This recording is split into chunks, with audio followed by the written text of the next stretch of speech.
right, let's do this, guys. What up? It's JoJo on the radio. This is the iHeartRadio Countdown. Jack Harlow, it's met you on Zoom once.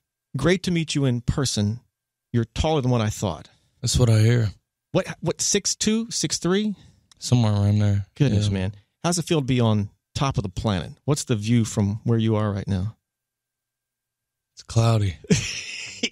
We got lots to chat, man. This album, music, tours, life, all this stuff.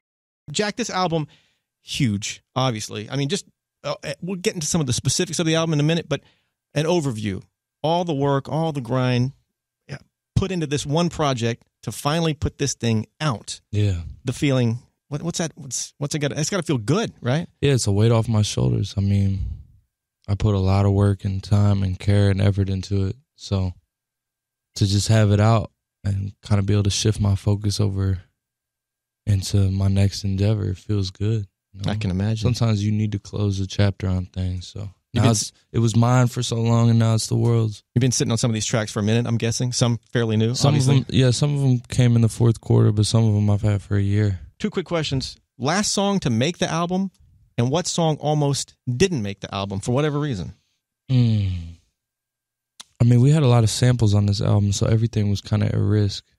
So every sample clearance was a celebration in itself.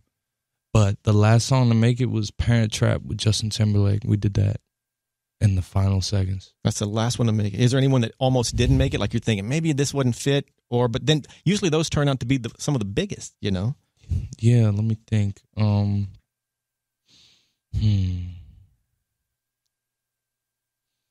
was track 7, 8, 9? Track 9 almost didn't make it. I Got a Shot because it was super trappy, and I didn't want to have a lot of trap records on the album. I wanted to do something different. And then Angel Lopez, my producer, he gave it sort of a reggae feel, and he kind of switched the whole energy of it up, and it felt fresh and new. But I told him, they all love the song, and I told him it's on the chopping block. So a lot of times I've challenged my producers to push the song to a fresh space. Otherwise, it's out of here. It's not gonna make it. I'm glad you kept that one. I Got a Shot, but it's not a pistol. Man, that's just, one of my faves for sure. Thank you. Dua Lipa. Dude, this song. I mean, walk me through the. Of course, before you put this track out, you FaceTimed her, to my understanding. Yeah. What was that conversation like? What was her first reaction? She's so sweet and polite. You know, she gave me her blessing. She was a little confused. I don't think she's ever been asked something like that.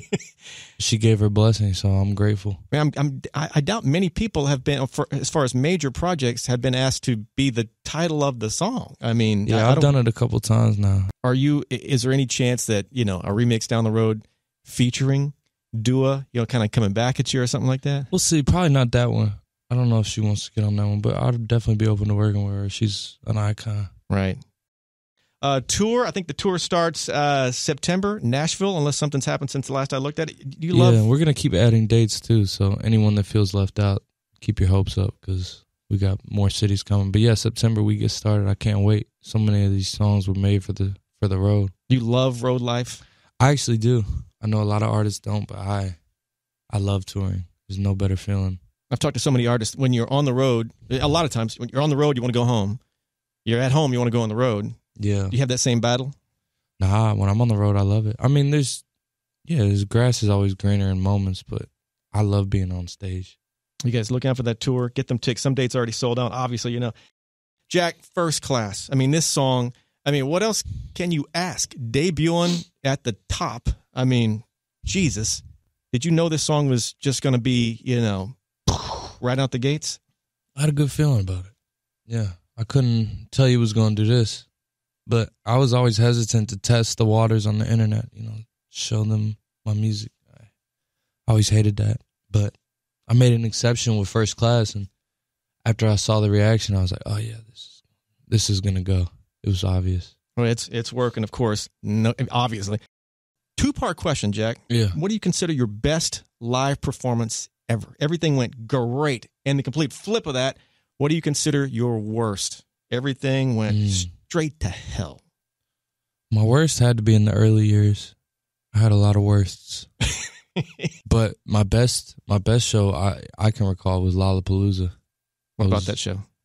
I was geeked, and the crowd was phenomenal and everything was just connecting. All the energies were right. You know what I mean? Right. When you're on stage and you have the crowd kind of in the palm of your hand, that's got to be a rush that's hard to replicate, right?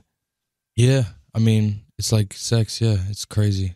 It's totally euphoric. I mean, there's nothing like it to have that type of, just kind of feel that unity with thousands of people. It's like, that's why everyone wants to go, you know? And to be the leader of that it's powerful, you know? I can imagine. Yeah. What a rush, to say the least. Your friendship with, or at least it appears to be a friendship, like a real friendship with Drake from the outside looking in. What's he like? Because I've never met him. And what did it mean to you to get him on this album? Well, I mean, I can't say enough good things about who he is. You know, he's been so open and thoughtful and just overall like generous with just who he is and his words. And I love Drake. I always have. But to meet him, he actually exceeded my expectations as a human. So no kidding.